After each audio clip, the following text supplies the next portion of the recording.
Here he is. Whatever happened would have been the will of the Nine and therefore right.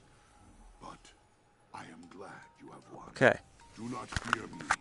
That is not why I am here. Okay. So this is his location in Giant Scar. This place with the drill in a cave over here on the side.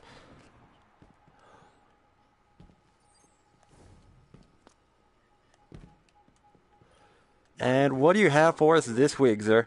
Is yours. Yeah, the Skyburner's Oath. The Young Amkar Spine for the Hunters.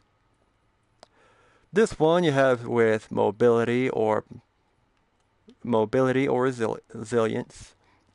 Fusion rifle loader, hand cannon loader, and impact induction for melee to grenade action. And for the final perk, you have Shotgun Scavenger and Heavy Ammo Finder.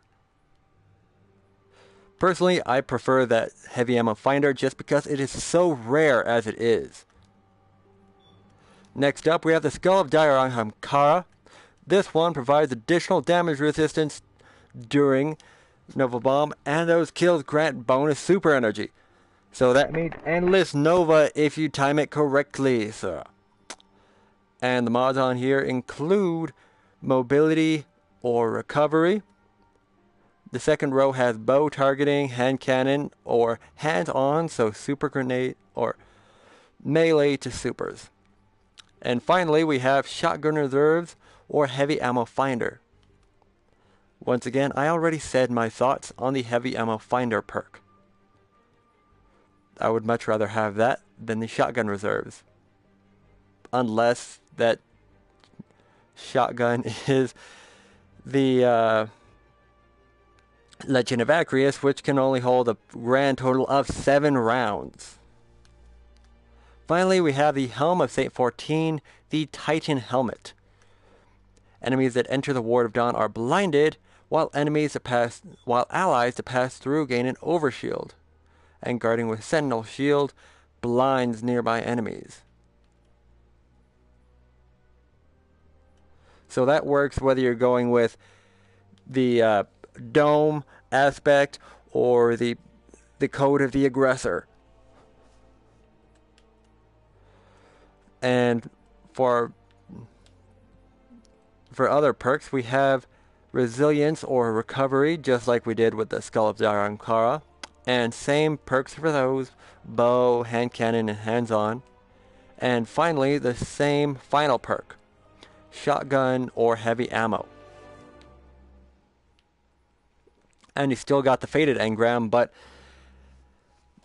as was covered by one of the weekly reset this week at Bungie things, the faded engram can only give you things that you haven't yet received before Forsaken.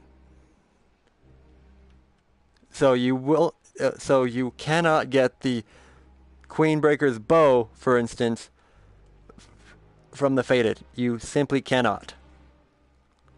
You can, however, get something like the Skyburners or the Young Amkara Spine that came out before then. Something that you haven't yet received, that's Curse of Osiris or Warmind or even Destiny 2 Vanilla. You can get one of those out of this faded engram. And this one still costs the 97 shards. And all of these are going to cost 23, and your weapon for 29. Shouldn't be too bad. As long as you're, depending on how much you play, you should be able to rack up all 4 of these for a grand total of, let's see, what is that? 69, 29, 98. 98 legendary shards here. And depending on how much you play, that's actually not too much. Collect all 5 of these for a grand total of 195 legendary shards. And that will complete your exotic purchases for the week. And of course, he still has the Five of Swords challenge card. This one still gives you the multipliers and all that for your nightfalls, making things harder or easier depending on what you need. If you want to get all those bonus points and try to complete your triumphs, now would be your best time to do so.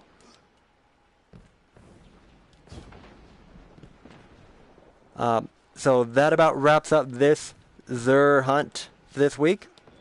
If you guys liked it, let me know. If you hated it, let me know. And as always, don't forget to tell me how I'm such a horrible person for playing a game you hate. Bye-bye. Latest.